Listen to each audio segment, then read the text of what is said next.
Good morning, ladies and gentlemen. My name is Mike Friel. I'm the Acting Assistant Commissioner for the Office of Public Affairs at Customs and Border Protection. The purpose of today's briefing is to discuss CBP's Trade and Travel Report for Fiscal Year 2019. We will begin in just 1 minute, so we'll get started. But if y'all can get ready, we'll get started in just about 1 minute. Stand by.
Good morning and welcome to U.S. Customs and Border Protection.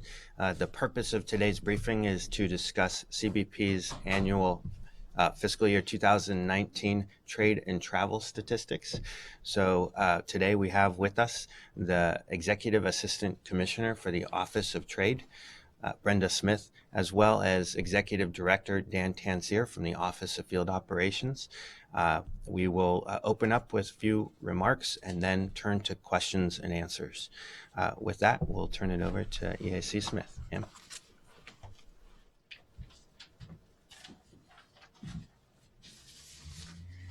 So good morning, everyone. It's a pleasure to be here. This is a great opportunity for me to really take a step back and look at the accomplishments of the agency over the last year. Oftentimes we get lost in the day-to-day of travel and trade, but taking, again, that second to reflect on a year's worth of operations, activities, and accomplishments, I think is something important for us to do and something important for us to share with you. CBP's mission, securing the nation's borders while facilitating lawful trade and travel, is critical for economic security and prosperity. In fiscal year 19, in the wake of a 35-day government shutdown and in the midst of an unprecedented humanitarian and national security crisis that unfolded on our southwest border, CBP reassigned 731 officers from our land, air, and sea ports of entry to cope with the large number of migrants. Nevertheless, the agency remained laser-focused on its mission, processing more than 410 million travelers, including nearly 136 million at airports, which is an increase of 3.8% over fiscal year 2018. Improvements in processing and shorter wait times encourage more business travelers and tourists to visit the United States. This stimulates our economy because one U.S. job is created for every 33 visitors. CBP also facilitates lawful trade, creating a level playing field for American businesses protecting consumers, and reducing business costs. CBP processed $2.7 trillion in imports, a 26.5% increase in the last 10 years. This cargo arrived in more than 28.7 million cargo containers and many small packages, but we'll touch on that in just a few minutes. CBP, just as background, enforces nearly 500 U.S. trade laws and regulations on behalf of 49 different partner government agencies. We remain the second largest source of revenue in the federal government, and we are committed to our dual role of trade facilitation and the protection of revenue. We collected approximately $80.7 billion with a B dollars in duties, taxes, and other fees in fiscal year 19, including $71.9 billion in duties, which is an increase of 73% over the previous fiscal year.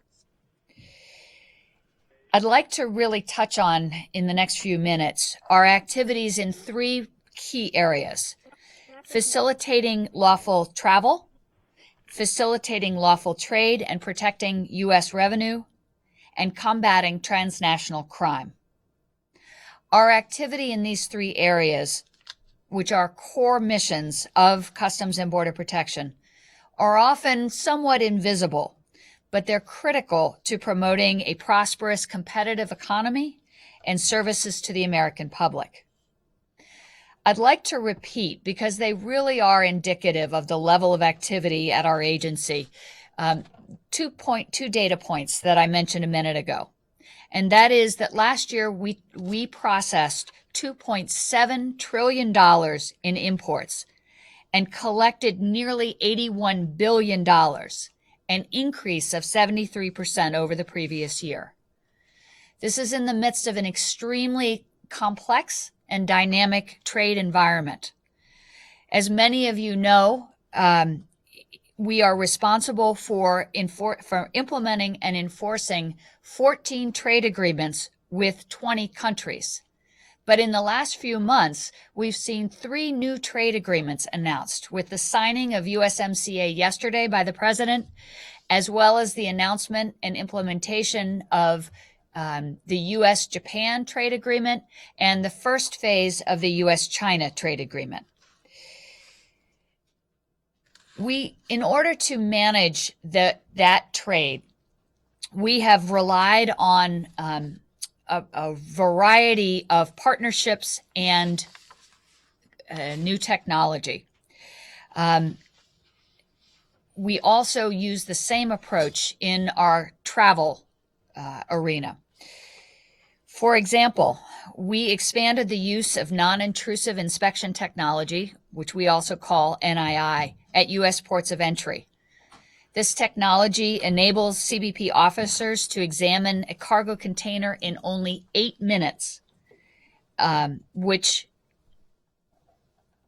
when we do a physical inspection, takes approximately 2 hours.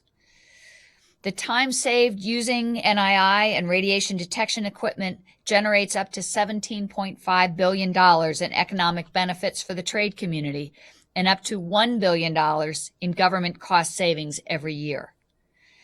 NII also protects the American consumer and communities from lethal drugs and other dangerous goods.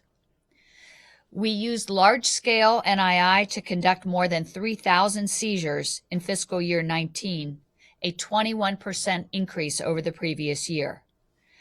These seizures included more than 316,000 pounds of illegal drugs and 1,600 weapons. CBP also continued to contain emerging and rapidly evolving biological threats to American agriculture and consumers. Last year, our agriculture specialists intercepted more than 56,000 harmful pests during import and traveler inspections. In addition, we seized 1.75 million prohibited plant materials, meats, and animal byproducts at U.S. ports of entry. Trade and agriculture were not the only CBP mission areas that grew last year. In fiscal year 19, CBP processed more than 410 million travelers at U.S. ports of entry, including nearly 136 million air travelers, an increase of 3.8%. These air travelers included a record 21.5 million individuals who CBP processed for admission overseas through our groundbreaking pre-clearance program. Again, these programs stimulate our economy because one U.S. job is created for every 33 visitors. To facilitate lawful travel, CBP has expanded programs to expedite the entry of pre-screened, low-risk travelers to the United States. Last year, we enrolled more than 1.1 million new members in our Trusted Trader programs. Global Entry, the largest of our 4 Trusted Traveler programs, now has more than 7 million direct enrolled members, and 2 million more travelers enjoy the Global Entry benefits through enrollment in Nexus and Sentry. To accommodate the rapid growth in Global Entry applications, CBP expanded our Enrollment on Arrival program to 56 new airports last year. To date, our Enrollment on Arrival has allowed more than 360,000 Global Entry applicants to complete the enrollment process upon arrival at a participating airport without scheduling an interview in advance. So I'd now like to turn to CBP efforts to combat transnational crime. As many of you know, we play a major role in protecting American consumers and ensuring that U.S. businesses are able to compete on a level playing field. I'd like to touch on several areas: our role in e-commerce, trade remedies and AD/CVD, or anti-dumping and countervailing duty, and forced labor, to highlight the accomplishments of the agency in this area. Last week, DHS Secretary Chad Wolf issued a report highlighting the threat to U.S. consumers and businesses from the growing volume of e-commerce and made numerous recommendations. CBP defines e-commerce as high-volume, low-value shipments purchased via electronic means. Over the last 5 years, e-commerce has grown exponentially as consumers are increasingly completing purchases online. Today, the agency processes over 600 million express consignment and international mail shipments each year, equating to approximately 1.8 million shipments a day. In fiscal year 19, over 90% of our counterfeit goods seizures were found in express consignment and international mail shipments. Stopping these counterfeit goods takes collaboration with both the public and the private sector. CBP is working directly with private industry partners through our Section 321 data pilot, which we announced several weeks ago, one of 2 significant e-commerce initiatives launched in fiscal year 19. This pilot will allow us to obtain advanced and enhanced data on imported e-commerce shipments. The collaboration to obtain this additional data will help us focus our resources for more effective targeting of high-risk shipments, including imports involving unknown shippers and importers, to prevent counterfeits from entering the country and protect American consumers. I'd now like to turn to our work in the trade remedies and anti-dumping arena. One of the ways in which we maintain a level playing field for commerce is through the collection and enforcement of anti-dumping and countervailing duties. This is a critical component of our trade law enforcement arm, which becomes increasingly important in an environment where the risk of trade evasion continues to grow. In fiscal year 19, CBP leveled monetary trade penalties totaling over $80.5 million on importers for fraud, gross negligence, and negligence of anti-dumping and countervailing duty requirements. Our agency auditors and trade specialists recovered over $121.8 million in anti-dumping duties owed. Several years ago, the agency received new authorities in this arena under a statute known as the Enforce and Protect Act. I'd like to update you on our efforts to implement this authority. Last year, we initiated 36 Enforce and Protect Act investigations. In support of these investigations, we conducted foreign visits to on-site facilities in around 21 different allegations in countries like Thailand, Vietnam, Malaysia, and the Philippines. We took measures to protect our domestic industry related to 38 different allegations and protected the revenue owed to the U.S. government. Overall, our Enforce and Protect Act investigations have protected approximately $350 million of revenue and, by extension, our domestic industry since the program began at the end of fiscal year 16. And finally, let me turn to the efforts related to our activity to reduce forced labor around the world. CBP trade specialists investigated numerous allegations of the use of forced labor in supply chains through collaboration with civil society organizations, our partner government agencies, and foreign partners. As a result, in fiscal year 19, CBP issued 7 withhold release orders, which are the enforcement action we take to communicate the risk around particular commodities coming to or likely to come to the United States. We will be continuing that collaboration in order to identify shipments with these characteristics as they cross U.S. borders and exclude goods that we find were made with forced labor. This range of very impressive accomplishments are a testament to the dedication and the vigilance of CBP's trade specialists, our 31,000 officers, and our mission support staff. CBP remains committed to facilitating lawful trade and travel while maintaining the highest possible safety and security standards. Thank you for your time this morning, and we'd be happy to take questions. So we will start with questions and answers here in the room. So Dan, if you would join us, and we'll start, feel free to, we'll start with Nick Miroff in the Washington Post. Oh, me. Well, thank you.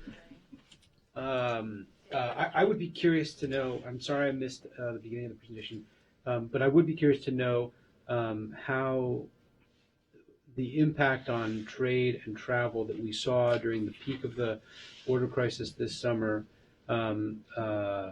affected your numbers, if you feel like you have returned to normal, course of operations at southern ports, and if so, do you have any numbers that will quantify that? All right, so on the numbers question, I'm going to have to refer to my research material, but I will tell you what we saw during the height of the crisis when we transferred, as I mentioned, 731 officers down to the southern border. We pulled those officers from around the country. We took several efforts to try to spread the pain so that it was not just impacting the southern border, where we did see increased wait times during the initial deployment of those officers. What we have seen over time as we've returned those officers to their home ports is not only a reduction of the wait times that we saw, but actually have made additional progress in reducing wait times at all ports of entry. And Dan, I don't know if you have detail that you can share. Unfortunately, I don't have the wait time data specifically here available in my hands, but as EAC Smith has said, as the officers returned back, the operations at the ports of entries began to return to normal. While we're still dealing with the unprecedented crisis down there at the southern border, trade and travel is moving, and I think these stats highly reflect that with the accomplishments that have occurred even amidst those challenges. Are we back to normal essentially at southern ports? I think at the ports of entry at this point we are. Cargo is flowing through. Wait times are not a concern. You see the same thing with the travelers. We do not have reports of wait times as a result of this. Next question is for Geneva Sands, CNN. Good morning. Thank you. This question might be more for OFO, but this morning and last night a memo was put out that was sent to the Seattle field office directing officers there to conduct extra vetting on individuals meeting certain criteria, including their ages and whether or not they had links to Iran and Lebanon. Can you talk about this memo, whether or not it was sent out, and if it's under investigation, and if what was reported meets CBP policy? So thanks for the question. First and foremost, that scenario is under investigation. We would point back to the previous statements that we've had on the issue, but I will say that there is no policy, there is no rule that would permit us to target or stop individuals based on their nationality alone. We have lots of facts that we have to cover, but that specific incident that you raised is under investigation, and I'll have to defer any kind of comment on that until that's run its course. You say it's at the internal office or the inspector general that's investigating? All I know is it's under investigation right now. Other questions from the room? Joel Rose from NPR. Question about Iranian students who have been deemed inadmissible or otherwise turned around and sent back.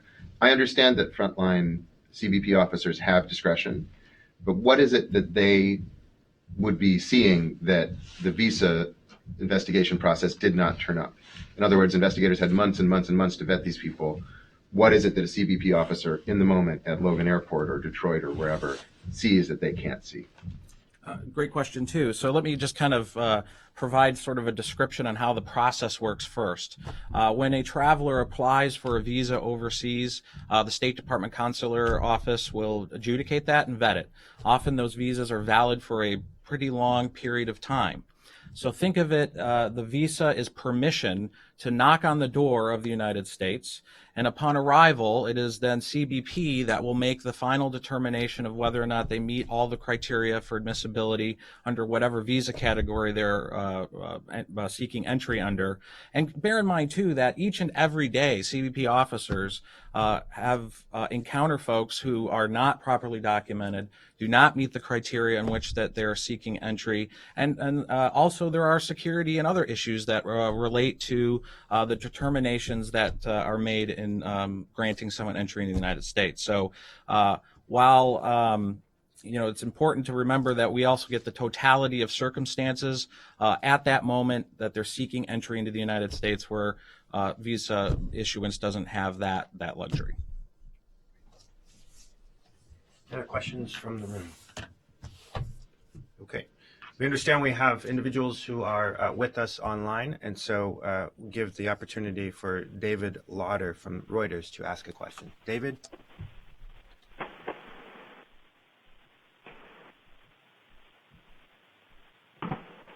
Hello, this is Andrea Shalal from Reuters. Can you hear me? We can. Okay.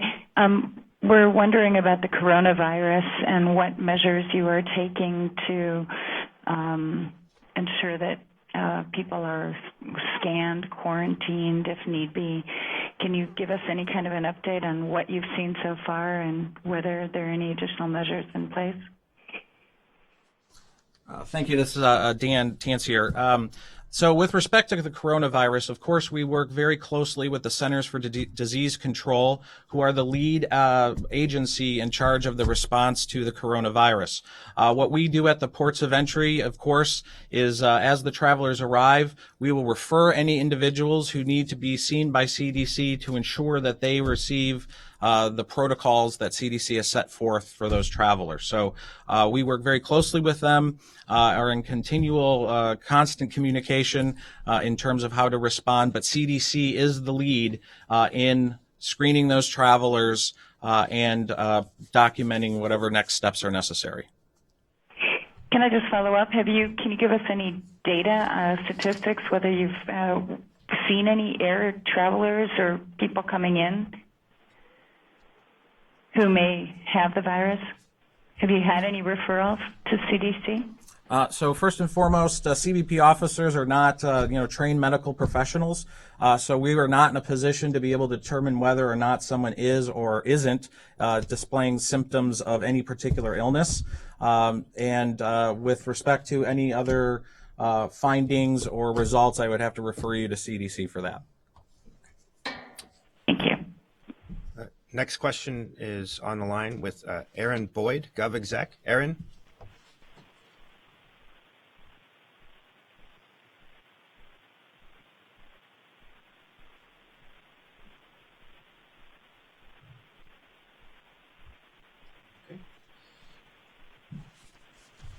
And hearing somebody on the line here. Is there one last question from someone who is on the line?